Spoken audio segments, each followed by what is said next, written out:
Asturias. You know, I actually at first came back to Spain in 2007 to do some work with a school in Barcelona, Colegio Montserrat. And since then, I've been really working around Spain a lot, and I've gone a lot of places.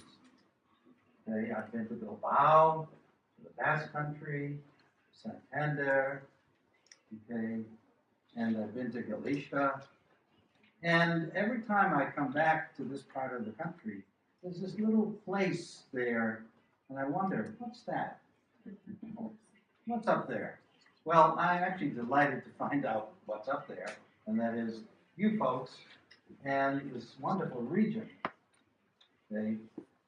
You know, I've been to many beaches in Spain, especially in the south, but beaches with surf, okay, that open into the Bay of Biscay, into the ocean, I love it.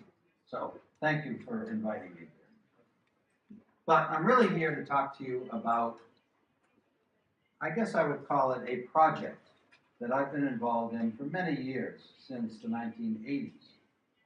A project that involves working with teachers and helping teachers to change the character of their classrooms so that they move away from teacher-centered teaching, okay, which many teachers nowadays tell me doesn't really work.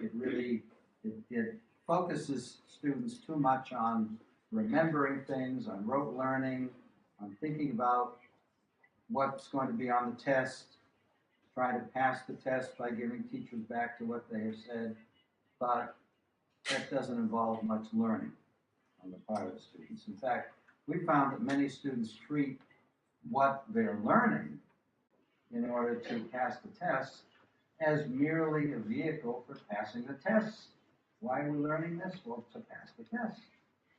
Okay. Now, many students have a sort of cynical view of that because they say, you ask them why you're concerned about passing your tests, and they say, well, pass the test, we go on to the next grade or the next grade, and then we leave school and go back to the real world. Now, that's an attitude I don't like, because what our mission is in school, of course, is to help students learn things that they need our help to learn in order to help them lead better lives, be more productive, and so forth. And if their attitude is, well, we need to get out of school as quickly as we can and go back to the real world, it's not working. So, I'm going to talk to you this evening about transforming learning. And I want to really start by looking at an idea that all of you are familiar with, the idea of change, because since 1 minute after midnight in the year 2000, people have been saying, change, change, we need to change education. It's not working. So I want to start with that idea, and I want to quickly get into the substance of what I want to show you, which is going to bring us from some general comments into the classroom. Most of the time tonight, I'm going to show you things that teachers have done to try to bring an emphasis on good thinking, on how to teach students to do better thinking than they do, okay, into the classroom in a way that helps them to use good thinking instead of just memory to engage with the content that we try to teach them. So we get a kind of double effect in what I'll be showing you. And what I'll be showing you actually will be some products. I'll show you classrooms that are the result of teachers planning new kinds of lessons and teachers doing things to make those lessons happen. And I'll show you what the result is. Okay. But I want to say, and I've talked to the folks that have been with me for these past 2 days, that really what I would love to do is to come back here and work with a group of teachers and focus on the process, what you can do to make these things happen in your classrooms. And it's not too hard, but it means a reorientation, as you will see. So let's go back, let's think about change. And when I started thinking about change, I remembered that, in what I learned, especially in philosophy, I learned that philosophy really began in ancient Greece 500 years ago, 500 BC. And there were philosophers like Plato and Aristotle and Socrates. But there were also people who had other jobs. This person, Heraclitus, was an olive merchant. In fact, it said that he was so shrewd, he cornered the olive market in Athens.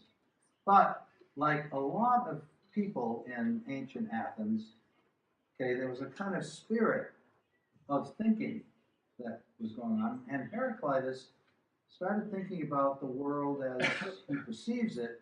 And he was the first one to comment about change. And what he said is something that people say even today, okay, although it's a metaphor, but it's important.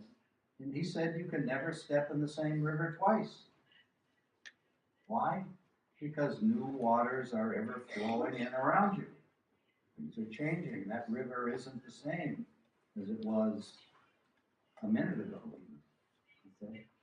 And of course, I think in more practical terms, okay, many of us love to swim. It's around here, you swim all the time. You just swim in the ocean. Okay, but some people love to swim in rivers. There's no ocean nearby. But we don't like to swim in rivers that are stagnant, that are just sort of sitting there and there's just a little gentle flow. We like to swim in rivers where there's a little bit of motion in the water, and things sort of move around and we feel, water churning around our feet. That's very nice. Okay? And Heraclitus reminds us of that. But when you think about it, sometimes rivers flow and new waters flow in upon you, okay, in other circumstances. After a storm, for example. After a big storm, it's not going to look like this, it's going to look like this. And if you step into that river, you're going to get swept away. Okay. Now, that always reminds me of a situation that I was in a school once. It was a school in Victoria, and I had done some workshops with a group of teachers, and I was finished, and I was leaving, and I turned the corner in the corridor in the school so that I could get to the door to get to my car, okay, and I noticed a teacher there crying, and I said to her, what's wrong? Why are you crying? And she said, I don't know what to do. I said, what happened? And she said to me, well, we just heard from the school principal that next year we have no textbooks. Textbooks are gone. All the students are getting tablets. Okay. So I said to her, well, what's wrong with that?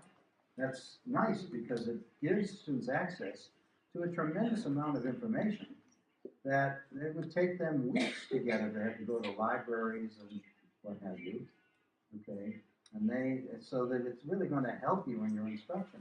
And she said, well, I know that, but I've never had a tablet.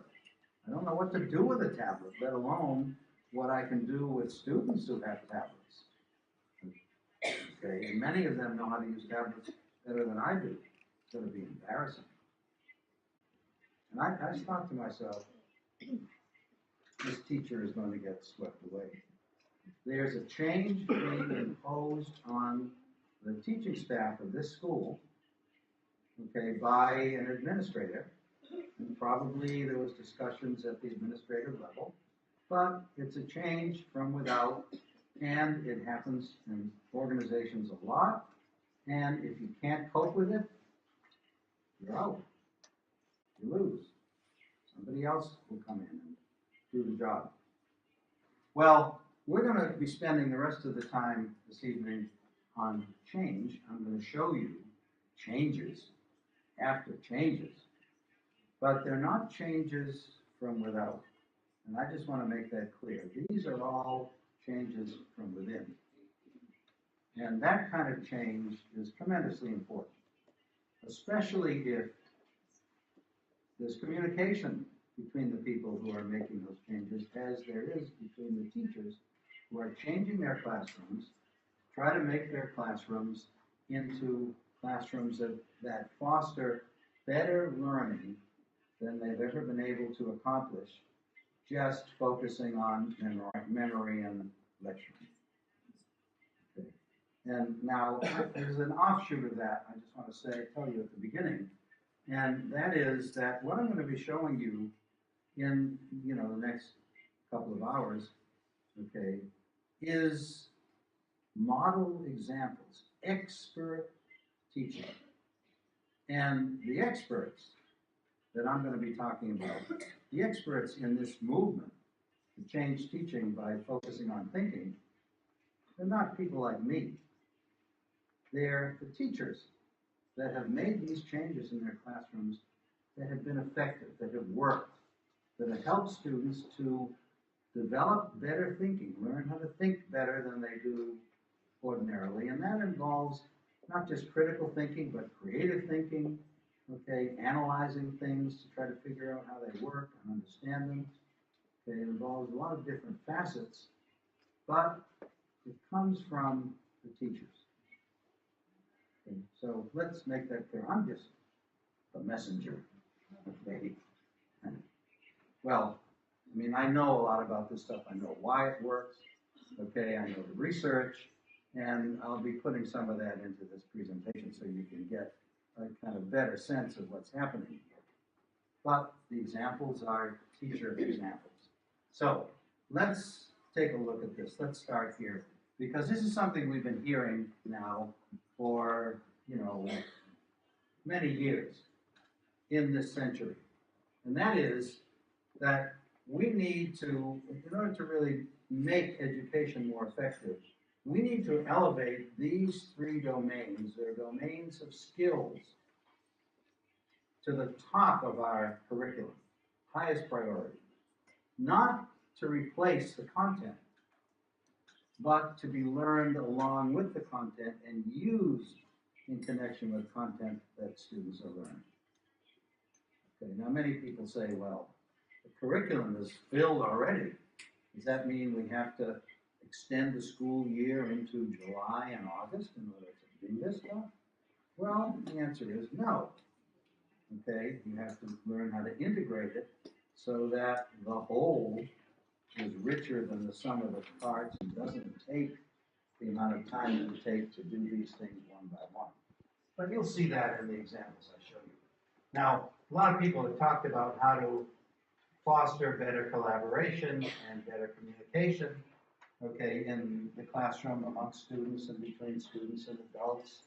A lot of students now are asked to do presentations in the class in front of other students or even the whole school, okay, to write things that are real bits of communication, not just to the teacher, but written to other people like we do in our real lives. But thinking has still been a mystery. And if you ask people what should we do to put thinking in our curriculum, what is it? What do we need to teach? Well, you get a lot of different answers. I mean, one answer is, well, we need to teach critical thinking and creative thinking. Okay. Well, that's an answer of a sort, but you want to say, and how do we do that? Okay. And the answer is often, well, put students together and get them talking about things together, and they'll learn to be critical thinkers. Well, that's kind of vague. And you've often put students together to talk about things, and they do everything but critical thinking. Okay, so how can we do these, help students to develop these different kinds of thinking? That's the issue. And that's basically what I want you to keep in your mind as I go through this afternoon. I want you to think about these examples as illustrative of what teachers have done to try to answer that question. Okay, and there isn't just one kind of thinking. There are a lot of different ways that we do thinking. So we have to address all the ones that are important. Okay, so let's now think about that, thinking with skills. Okay, and I fly around a lot.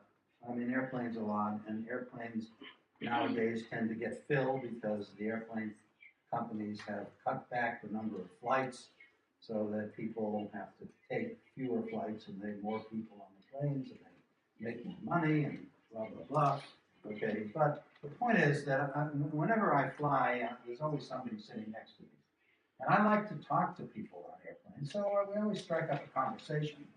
And when when they ask me, what do you do?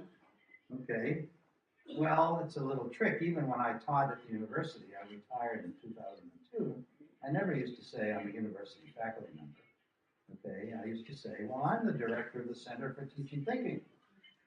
Because I knew what would happen, and it always happened. Stop the conversation dead in its tracks. And I knew what was going on in their heads, and then they said it. They said, teaching thinking? Why do we have to teach thinking? Doesn't everybody think? And they'd say, well, when I went to school, I learned mathematics, I learned science, I learned social science. Okay, but thinking wasn't one of those topics. Okay, and as teachers, we teach students things they need our help to learn. But thinking isn't one of those. You're born thinking. Okay, so that's a question. It's a serious question. Well, now let's look at some examples. Anybody in this room trying to buy an automobile? Put your hand up if you are. Well, all right. But at one time or another, you were trying to buy an automobile. And if not, sometime in the future, you will be. And you may be looking at ads like this, and this ad says, basically, this is a wonderful car, go buy it. Okay, now we know advertisers, are not stupid.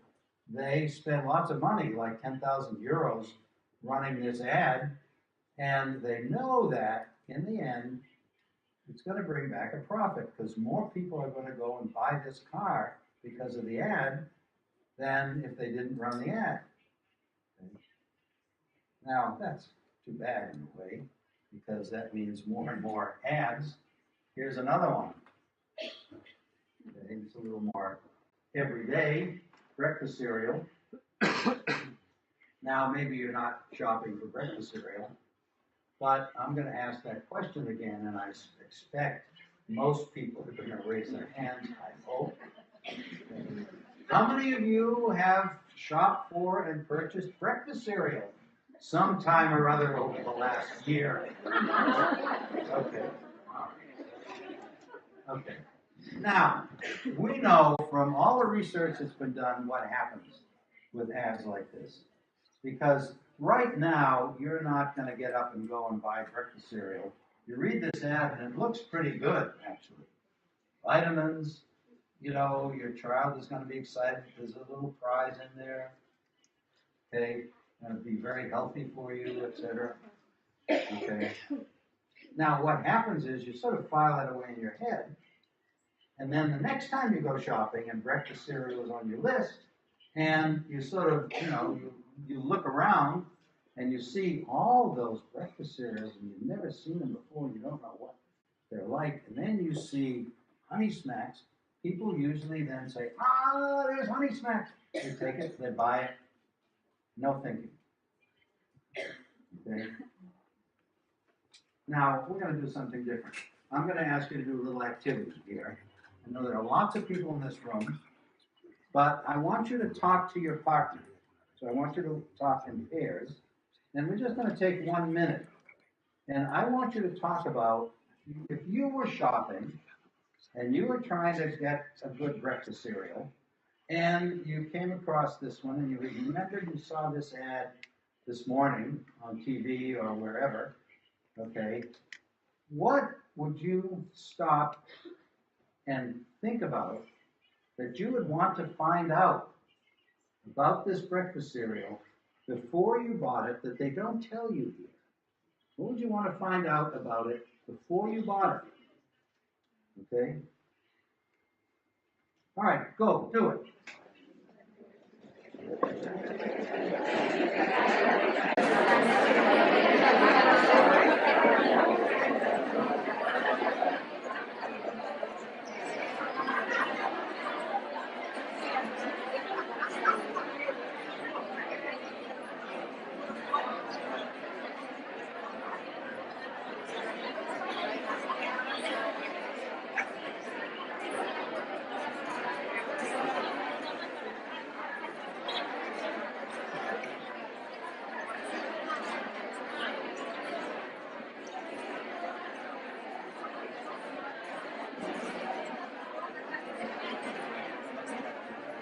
Actually, we don't even need a minute. I can hear it already.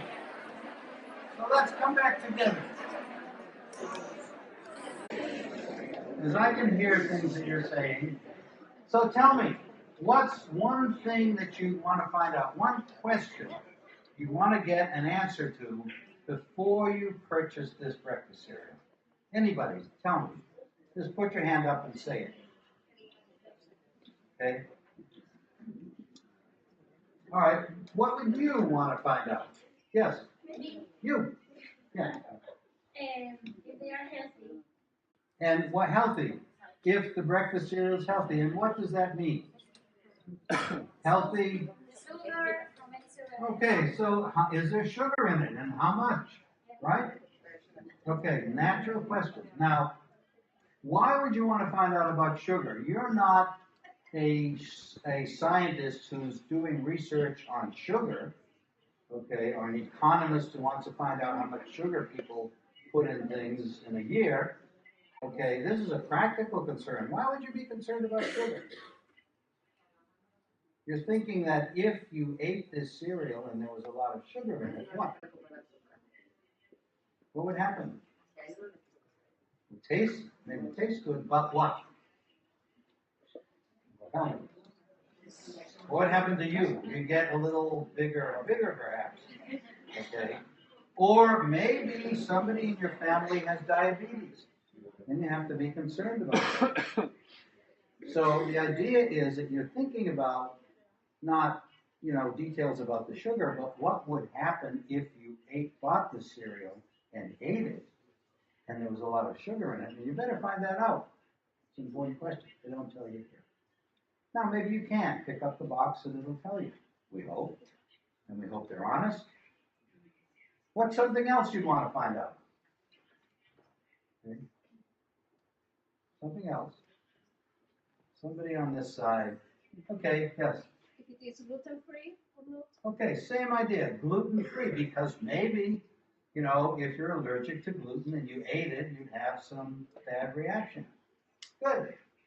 Let's say one more. One other thing you'd want to find out, but they don't tell you. The price. The price. Okay?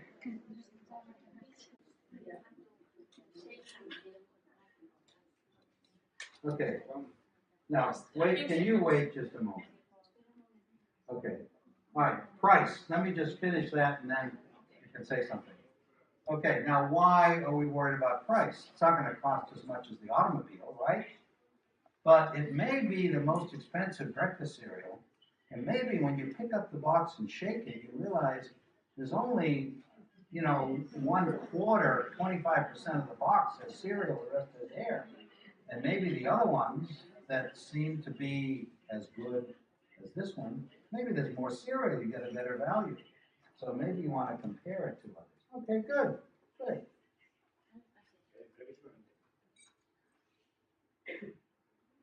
Nada, simplemente era, no sé si soy yo no. Si oyes en el micro, tenéis alguna gente tiene los receptores con un nivel excesivamente alto y que además si no ponen en los cascos está la gente de la base. What are you saying?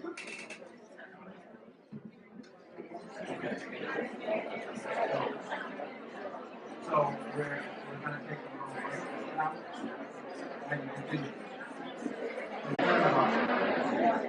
Okay. Okay, back together. Now, let me ask you a question. Because I'm sure most other people in this room came up with ideas like that. And you didn't have to go to the internet and type something in, what do we need to find out about breakfast cereal? And you didn't have to go call up the people that make breakfast cereal and ask them these questions. You know, what's important about what you put in breakfast cereal. Where did you come up with those ideas from? Sugar. How many people thought about sugar? Put your hands up. Where did you get that idea? 10 seconds before I asked you that, gave you that activity, nobody in this room was thinking about sugar, I think, or if you were, just a few. Now everybody was. Where did it come from? Where did the idea, I should be concerned about sugar? Where did that come from? Now, do you know? Okay? Where is the idea sugar is a concern? Where is it lodged? Is it in a book somewhere? Did you all run out and look it up in a book? No. Where is the book, in quotes, that you got that information from? It's where? It's in your head. Okay? That's a wonderful thing about human beings. We have experience, we learn things, and they stay with us. They get into our heads, they get into a really interesting network that isn't just sugar and price, but there's millions of other things, and they network together. And we carry that around with us. Okay? And as you proved, to search for that information, it takes you 1 second, maybe 2 seconds, to come up with things that are in your head. You didn't think and say, well, I need to find out about the tires, because it's not an automobile now, we're talking about breakfast cereal. You access information. That's a wonderful thing about human beings. And to work with students who are accumulating a vast amount of information and experience in their heads, and not give them an opportunity to bring it out and use it in their thinking. Just ask them about the names and dates of the kings of Spain or things like that. Well, that's a very small amount of what they have in there. Okay? That's doing them a great injustice. And you will see as we go along today, you'll see these examples I'm going to show you, all involve, at least at the start, helping students to access things that they already know, to fill out an understanding of what they're learning about. Okay, very important. Now, it's not the only thing involved, but very important to do that, and you just showed it. So I want to say, when you're teaching students thinking, you're not just going to talk about thinking, you want them to do it, and you want them to do it well. And this is an example of the sort of thing you're going to be trying to prompt them about. Okay, just keep that in mind. So, all the world, everybody thinks, not everybody thinks as carefully and as well as they could, and they can think well, but they may need us to prompt them. So as teachers, if we move away from our role as lecturers and move into a position of prompters to try to get students to start to think and gather information they already have and use it. In this case, they're going to be using it to make a decision. Well, that's important because that's what they're going to be doing for the rest of their lives. And if we don't do that, if we just focus on memory, they may learn how to remember things better, but they're at the mercy of all these other forces that operate on them, telling them how to make decisions. Okay. Just look at the ad, get the picture, and buy it. That's how you make a decision. Well, we want to move them away from that. So let's keep that in mind. So, what are the kinds of problems that people have? Well, thinking often is very superficial. It's quick. Okay? It's not clear. Disorganized. Okay?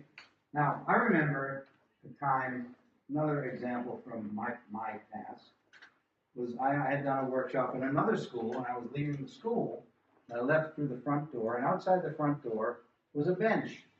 And this was a high school, okay? These were bachillerato level students, and there were about 6 boys sitting on the bench. And as I walked by, one of them stood up and said, "Let's not just sit here, let's go do it." And one of the other students got up and said, "Do what?" And the first boy said, "Oh, I don't know, let's just go do it." And they all left. To this day, I wonder, what do they do? If anything. Now that's fuzzy, not clear. Let's be clear. If we're trying to decide what to do and we need to think about it, let's be very clear about what we're trying to decide about. So there are things we can say about thinking and how it goes wrong. And if you ask, where does that happen? It happens every day of our lives and in the lives of our students when we make decisions, solve problems, make predictions, listen to arguments, even compare and contrast things, try to come up with new ideas. Okay? Every day of our lives we do those things. And now, another raising of the hands. Okay? How many of you, at some time or other in your life, when you made a decision, realized you didn't think carefully about it and you made a bad decision? Anybody ever had that experience? Put your hands up. Everybody, of course. Okay.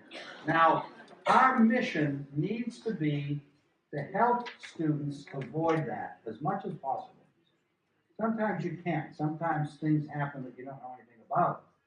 And you think carefully about a decision and it's not the right one. So there's no certainty here, but we do the best we can to try to really think through decisions. How can we do that? What does that involve? And the same with all of these others. So how can we avoid these errors? Well, the standard answer to that question is teach thinking skills. And students will avoid the errors.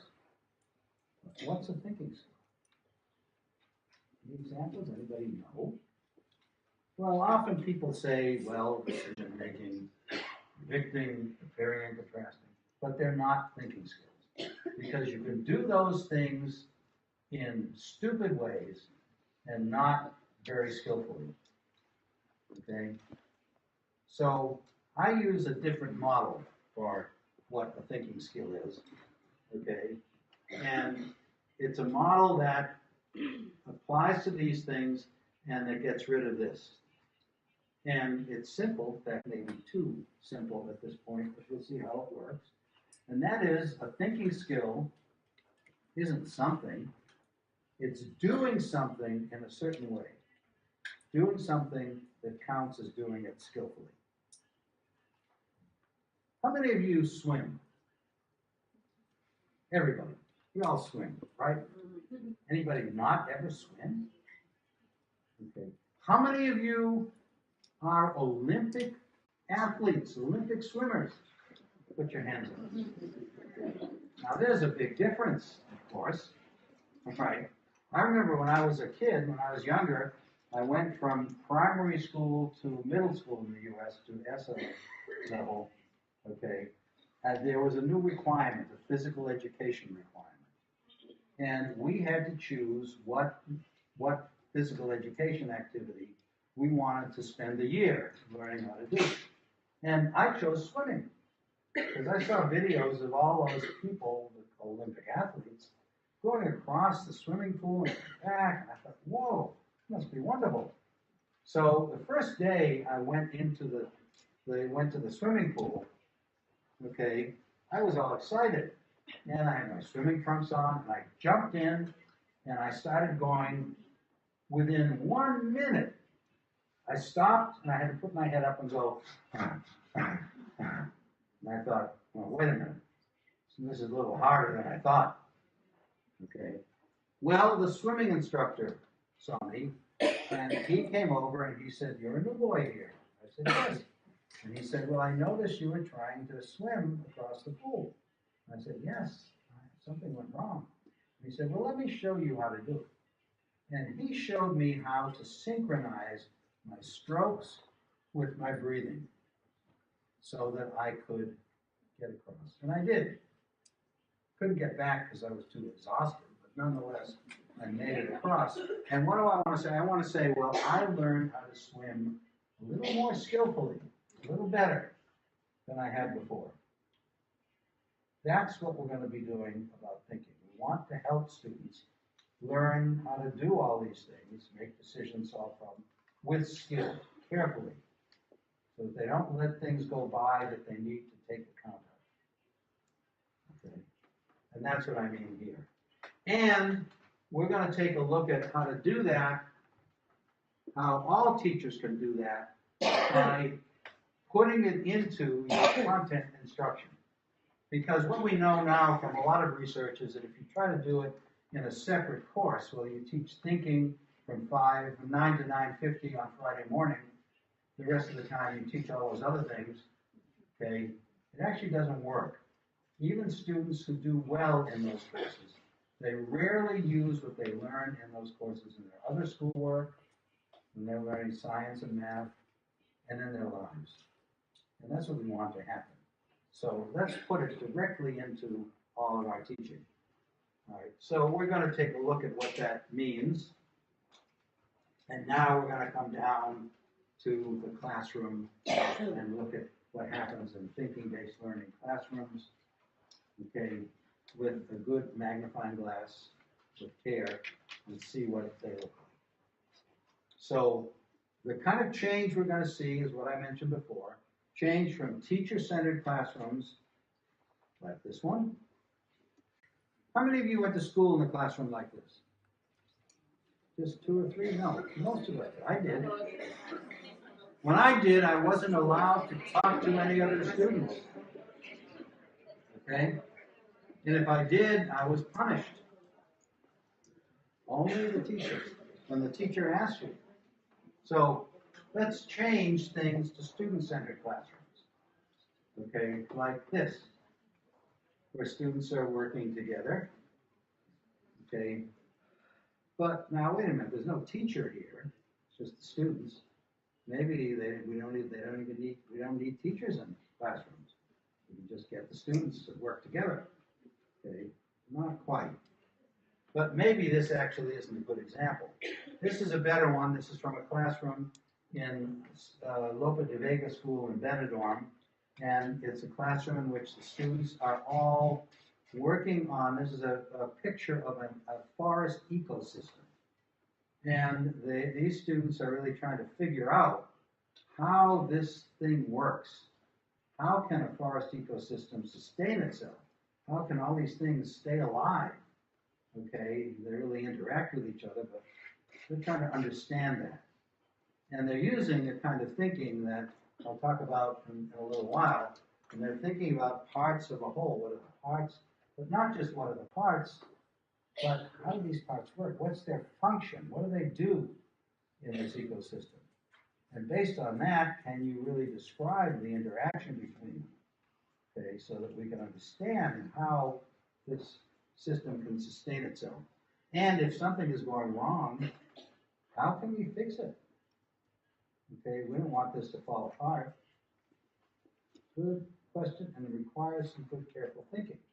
Okay, so that's what my image of a good student-centered classroom. That's part of it. That's the beginning. Students are focused on something important that they're learning, and they're trying to use some good thinking to really come up with a real good understanding.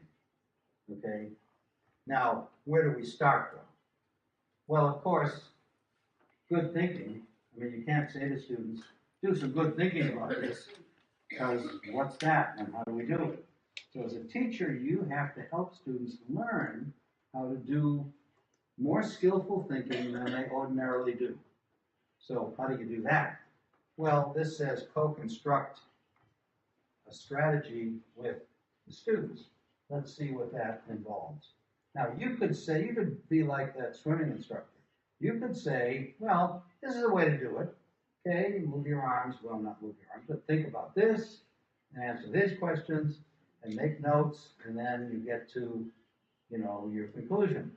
Okay, but you don't want to do that. That's just you, again, giving the students something, and they're not really trying to figure it out themselves. So let's take a look here, and let's think about a particular example, making decisions. And this is an example of what a teacher might do in a first lesson in which we're trying to help students learn how to do skillful decision making. We're going to see what happens after that. We want the students to use what they learn to think about something important in the curriculum. Let's not jump ahead. Let's just look at this now. So, what's this? I won't ask you to raise your hands because I know everybody, either literally or figuratively, has been in this position before. Okay, two possibilities. Which way? Tell me, what's the best road to take? Tell me. Can you tell me? It depends on what? Of course, it depends on where you're going. Okay? So let's take that seriously. Let's say when we make a decision, we need to start by asking, why do I have to make a decision? What's my objective? Okay? So I'll tell you. You're going to your grandmother's. Your grandmother, who is 84 years old, is having a birthday party. And she's invited a lot of people, invited her, her grandsons and her sons and daughters, etc. And she said she lives beyond the woods somewhere over here. And she said, she said, I want everybody to show up at 2 p.m. because I'm going to give everybody a surprise. So you better be here by 2. Okay, so you're driving along and you take the route that she said go on such and such a road, but you end up here, and she didn't mention that. And you have to decide which one you're going to take. So what do you need to find out about each of these roads, okay, to say that one of them is a better candidate than the other? They each have to do what? If you're going to go to your grandmother's, each of them has to tell me. In the back, anybody? Everybody. It has to get you to your grandmother's. It can't take you somewhere else, because you'll never make it. Okay? Now, so you have to think about that. Well, unfortunately, you forgot your GPS. And you're in a little trouble. But you've got one of those old paper road maps. And you look up these roads on the road map, and you have where your grandmother's is over there. And so you look up this one, and it goes around here, and then over here, and up here, and close to your grandmother. But then it goes up there, and it goes way up there, and all the way back to the airport. Okay? And you say to yourself, well, if I take that road, I'm never going to get to my grandmother's. So what about this one? Well, this one goes over here, and over here, and close again, but then it does the same thing. It goes all the way around to the airport. You say, oh my God, what am I going to do? Well, what will you do? Are you going to pack up and go home? Tell me. Now, I heard it. Somebody said, find another way. And of course, there may be another way. You shouldn't stop. You should say, are there any other options that I have? That might get me to my grandmother. Maybe there's another road that goes here and it goes right to Grammy's.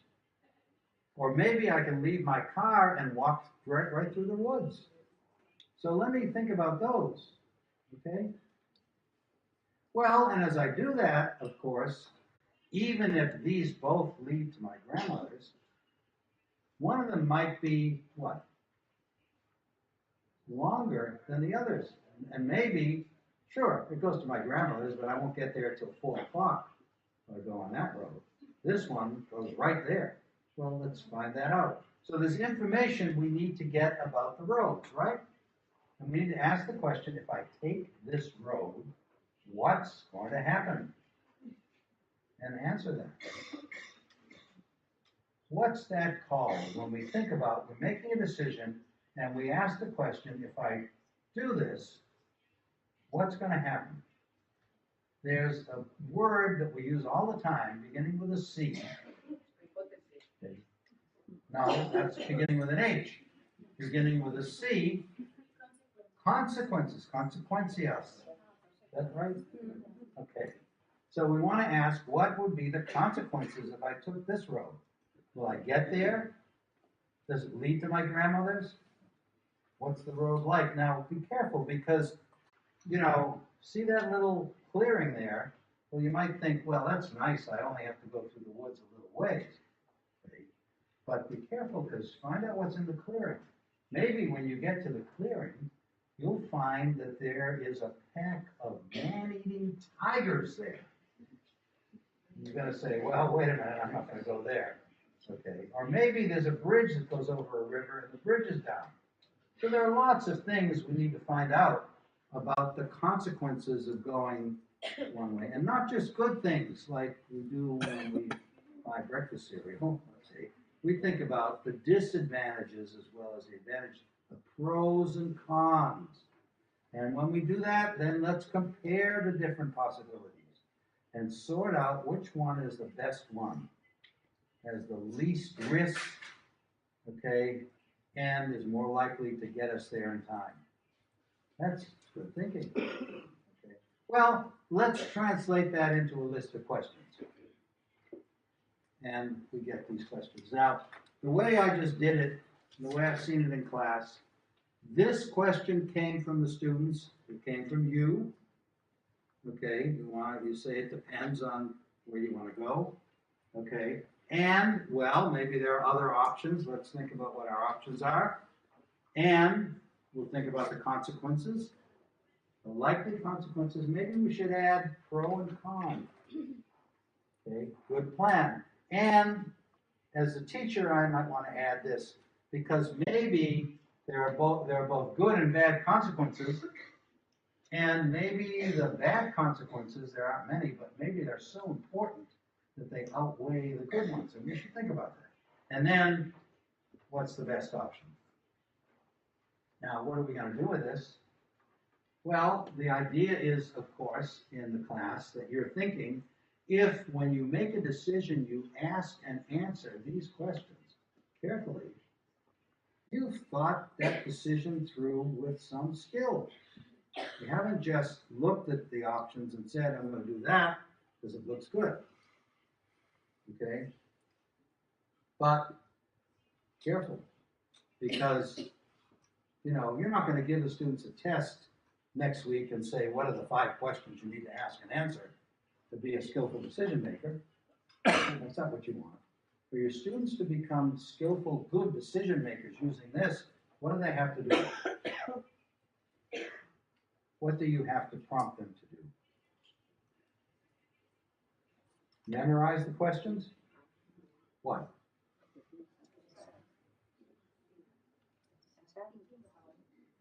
Just think about it? Okay, maybe. But now you all have driver's licenses, I'm sure. Is that right? In order to get a driver's license, you had to pass a driver's test. And part of that test is one of the things that I had to do when I was a kid. Parallel parking. Okay? You pull up next to a car, you have to back up and get into a space. And if the inspector, if you don't do it right, you may not get your license. Okay? And how do you learn to do it right? Practice. That's what you have to do with your students. You have to help them learn to follow this technique. It's going to take a little time, but to practice. After a while, they'll do it more quickly. After a while, you don't even have to have this explicit. They remember, they practice it, and they get to do it as we eat and sleep. We do it naturally and normally. Okay? So practice. Now practice on what? Well, let's hold on that, because how many of you teach lower primary and infants? Whoa. Are they going to be able to understand this? No. But they may understand this. This comes from a classroom in Houston, Texas, in which the teacher has the students not thinking about driving a car to get to their grandmother's, because of course they don't do that. These are 5-year-old kids in kindergarten, and every day in the afternoon, they have to make a choice. What are they going to do? Play with blocks? They're going to go outside to the playground, okay, etc. So the teacher says, well, when you make those choices, choosing, what do? Okay? And this came from the students. One student said, well, you think about the things you could do. And then what else do you do? Well, you think about what would happen if you did it. It's going to take too long to do it this way. I only have 20 minutes, etc. And then once you've done that and you compare them and you have to make a choice, well, you figure out what the best one is. Simple, not as detailed, but these are little kids. You're speaking to them from their own experience and making decisions. Okay? And as they move up through the grades, you can introduce the more sophisticated kinds of strategies for more sophisticated decision making. Great.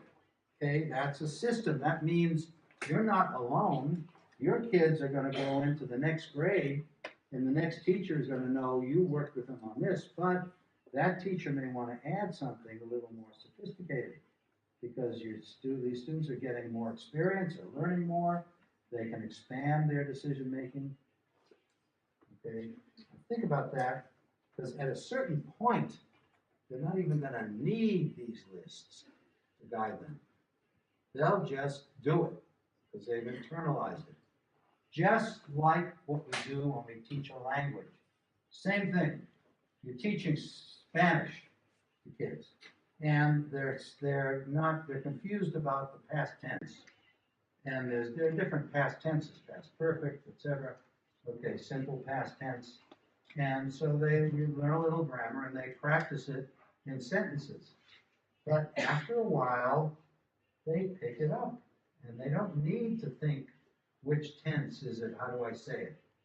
And after a while, they just do it, and they do it right. That's what's going to happen when you teach them good thinking. Now,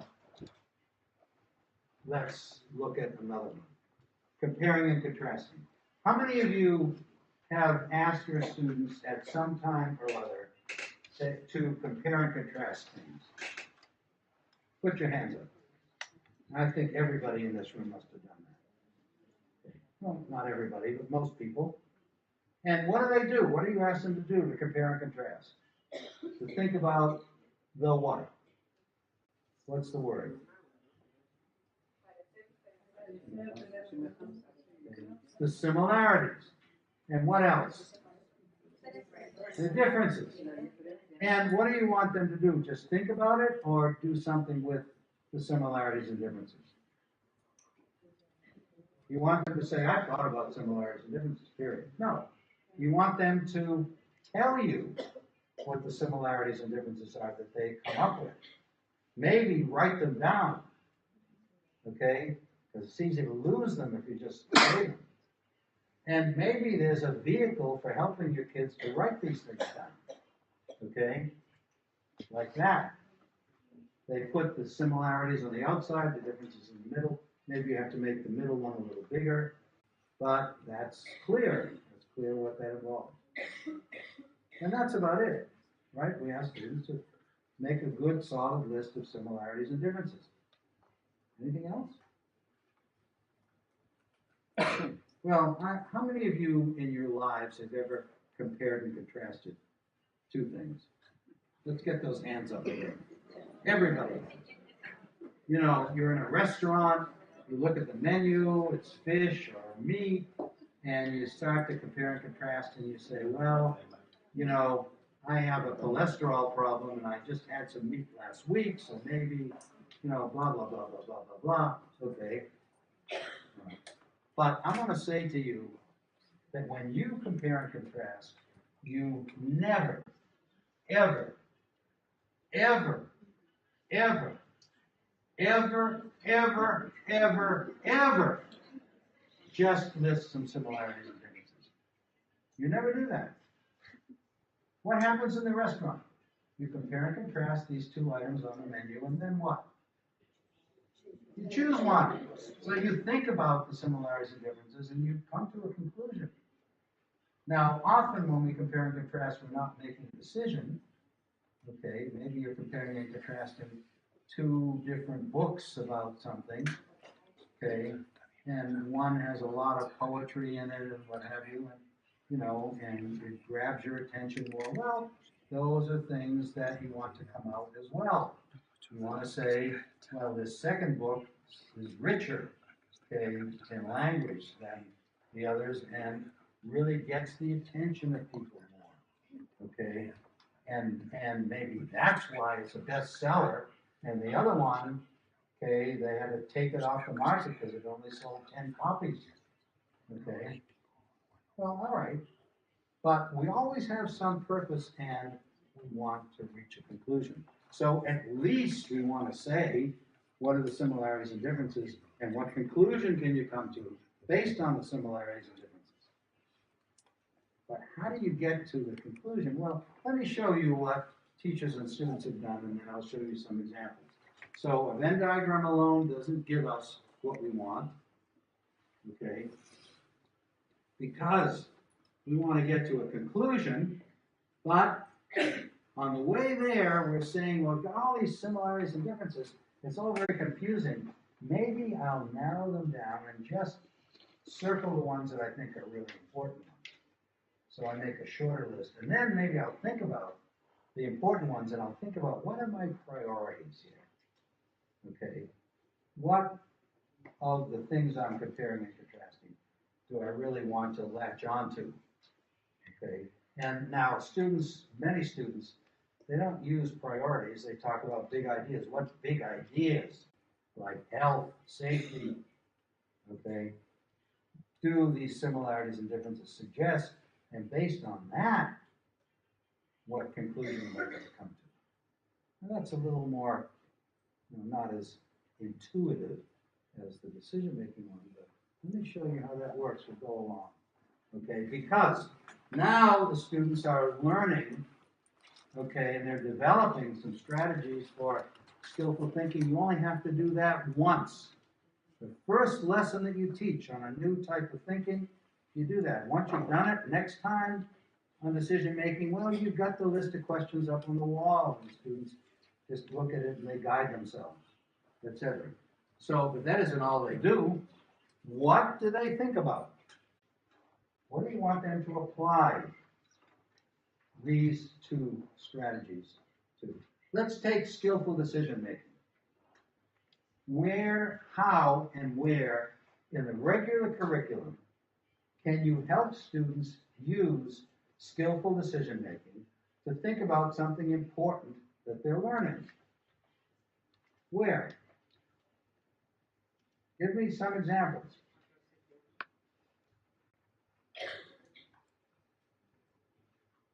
Are you thinking?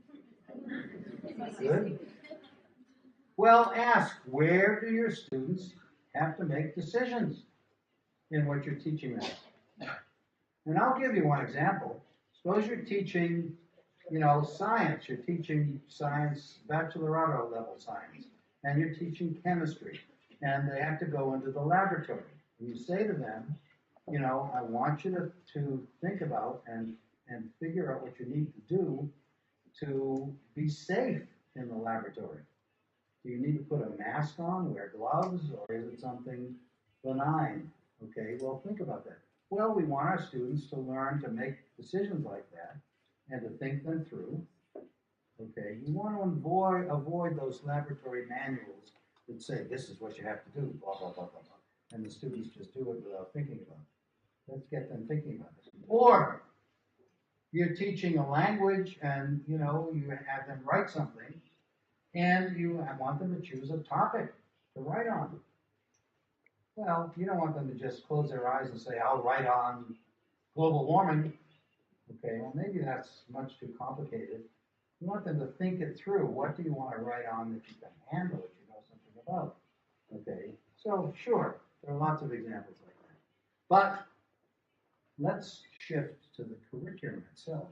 Where in what they're learning do they engage with decisions that have to be made, that people have made, that we're making ourselves connected with what we're learning? Think of any examples? Well, I'm going to show you some, and you'll think about a flood of other examples like this. Okay. Skillful decision making. What's that? And I will tell you, the first time I ever saw these things was here in Spain. I was driving from, where was I? Driving from Valencia to Madrid, and we passed a whole hill of those, and I had never seen them in the U.S. Okay. And then I saw them, seen them all over Spain. So what are they?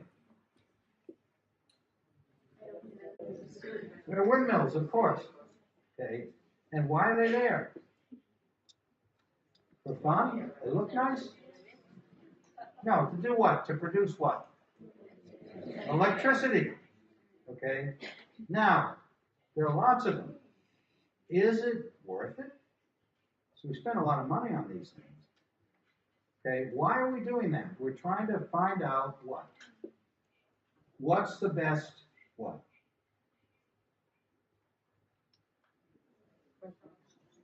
Best option for what?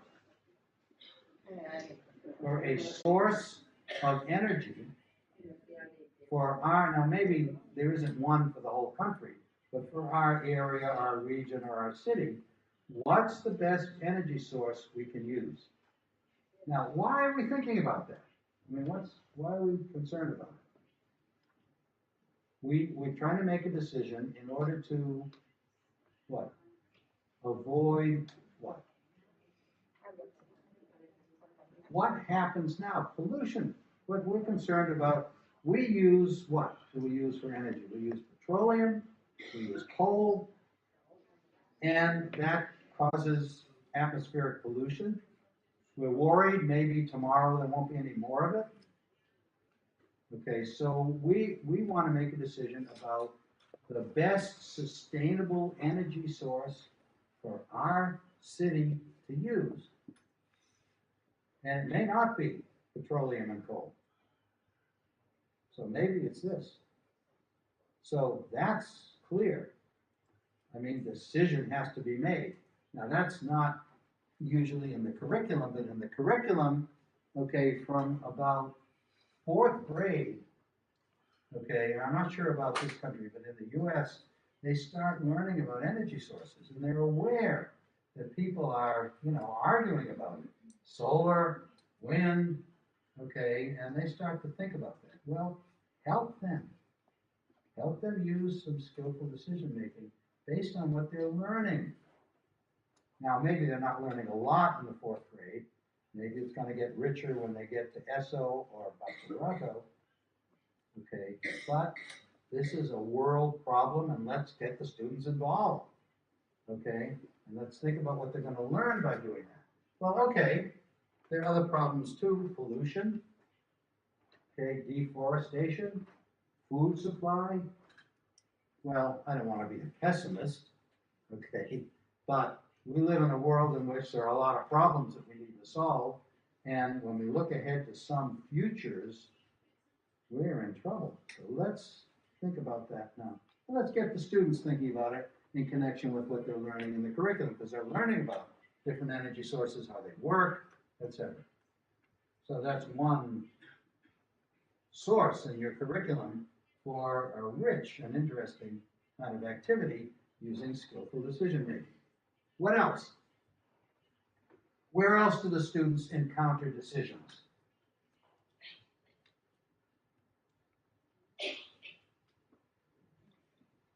How many of you teach language instruction? Put your hands up.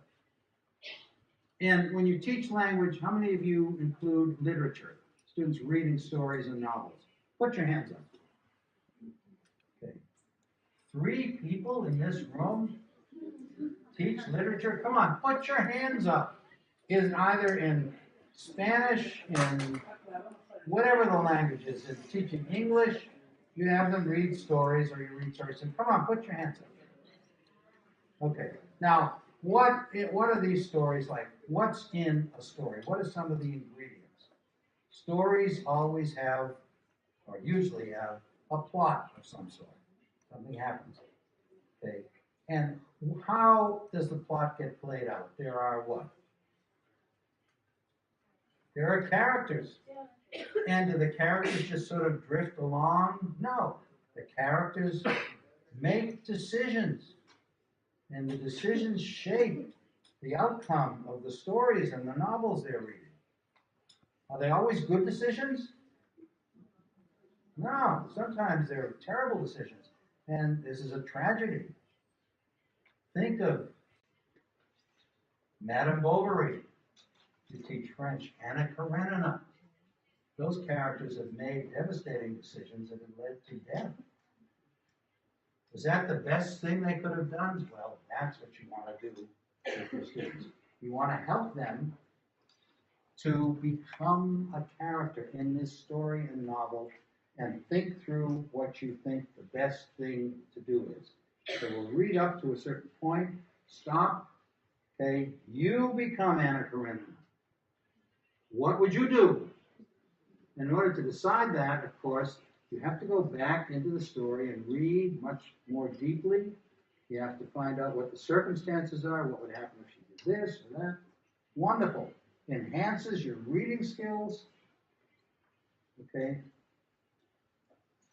So, and there's plenty of that, all the way down to little kids. Okay? Even in 3- and 4-year-old kids. You read them stories. And there are characters. Okay. Now, where else do they learn about characters in their studies in school? About people. Who's that? Who is that? Napoleon. Do your students learn about Napoleon in social studies? No? Yes. Did Napoleon make any decisions? Oh, of course he did. Well, you're going to become Napoleon. And you've just been challenged to a big battle by this fellow named Wellington on the fields at Waterloo. And you're thinking, what am I going to do about that? Am I going to go and confront him? Okay. Am I going to run away? Am I going to surrender? Okay. Well, let's think that through carefully. And in doing that, of course, you have to know the history. You have to go back and you have to really learn more about what's going on to make a good decision. You can't call in the Air Force because there's no Air Force. You have to learn what kinds of equipment armies used then, etc. And that's great learning, okay? And for little kids, well, here's a little story about an elephant, okay? Written by an American author named Dr. Seuss. And we know Dr. Seuss books are translated into Spanish now and used in a lot of Spanish schools. Have any of you heard of Dr. Seuss or use any of Dr. Seuss's books? You teach very young children? Anybody? Well, we got some people in the back. Great. They're wonderful, aren't they? Oh. Now this one, okay, is about a little elephant. Okay? And the book is called Horton Hatches the Egg. It was published actually in the 1940s. And it's an interesting book because it starts with a bird who's just laid an egg in a nest in a tree. But this bird, named Maisie, is not happy just staying in one place for very long. She likes to move around. In fact, she wants to go to the beach. But she's not so irresponsible that she would leave her egg behind. So she's thinking, what can she do when this little elephant, Horton, comes along? And she gets an idea. And she says, Horton, how would you like to sit on my egg for me?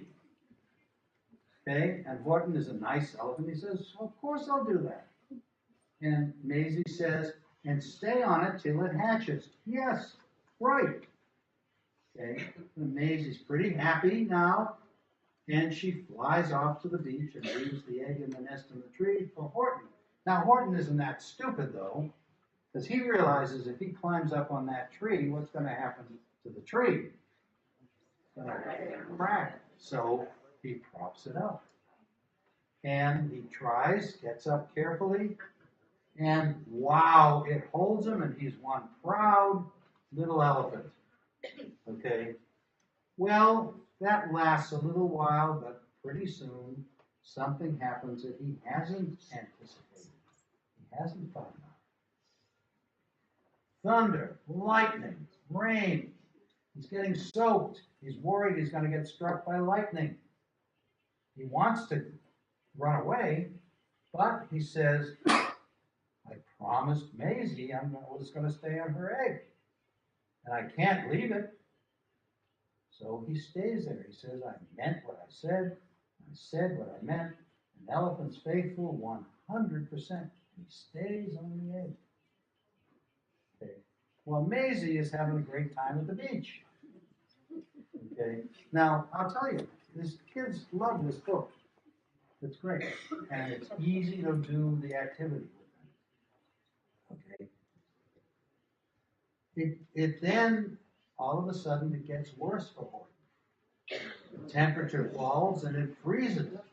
And there he is, and he's cold and shivering, and he wants to go and get warm and get the ice off him. But he says, I meant what I said, and I said what I meant. An elephant's faithful 100%, and he stays on the egg. Okay? Well, of course, pretty soon it warms up, and the ice melts, and Horton gets dry. When his friends come along and they say, Horton, come play with us. And Horton says, I'd love to, but I promised Maisie, I meant what I said, and I said what I meant. Okay, and he stays on, not too happy, but he stays on the egg. Well, pretty soon something else happens. It's a little more serious. Some hunters come along with guns, and they point them right at Horton. Well, okay, kids, let's close the book because you're all going to become Horton. And you're going to use choosing, decision making, and you're going to try to figure out what the best thing to do is.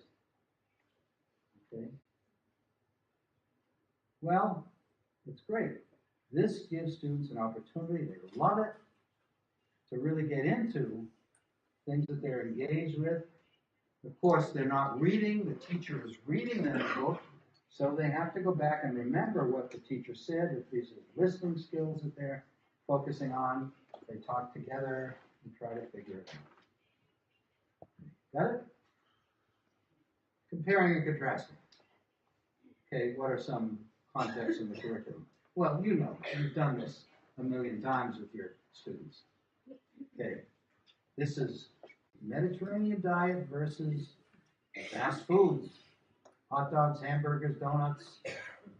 Okay, and I was in a classroom in which a teacher did this and said to the kids, choose which one you like the best, you think is the best meal. And they all chose the fast foods. Okay, and then the teacher said, all right, let's compare and contrast them. Okay, and they went through, compared and contrasted. Okay. Okay? Plant cells and animal cells and, bachelorette level biology. Okay? Students learn about these things. Let's compare and contrast them. They're different in some ways, and they're similar in other ways. Let's think about them, and let's think about what that shows us about plants and animals. Okay? And we're not just going to list similarities and differences. We're going to try to extract some conclusion. Well, you need to know a little biology to be able to do that. And that's great, because that's what you want to happen. You want the students to make use of what they have in their heads, what they've learned, to try to figure this out. Okay? Democracy and totalitarianism. Now, I'm sure everybody in this room has seen this painting, because you've all been to the Prado. It's Velázquez, 16th century, Los Niños, and it's supposed to be royal family in some sense. There's Velázquez, there's the painting. Well, let's compare this one to this, Picasso's version of this painting. There's the artist, the painting, there are the kids. Now, this teacher said to me, she said, every year I show these kids these two paintings, and you know what they say? I said, no, what do they say? So they say, whoa! And that's about all. He said, I'm going to ask them to compare and contrast them. So they get into some details and they think about what the difference is, what Picasso is doing, what the stylistic difference, but what it means, what it says to us, versus what Velázquez said. Great. So opportunities all over this. Little kids, these are, kindergarten or first grade. They're learning about city life and country life, and that's a natural compare and contrast. But you're going to draw some conclusions. Okay. So, how do they do it? Well, you've already seen some photographs. The teacher doesn't ask them to think alone, because in our lives, we rarely, if ever, just think alone. Thinking is social. When your neighbor says something to you, gets you thinking, you change your mind about something, we interact, we read books, listen to TV. Okay, so we're going to put students into collaborative thinking groups, and they're going to think together. So it's a variation on collaborative learning, which many teachers already practice. So these students are working together, and they're trying to really sort out, okay, what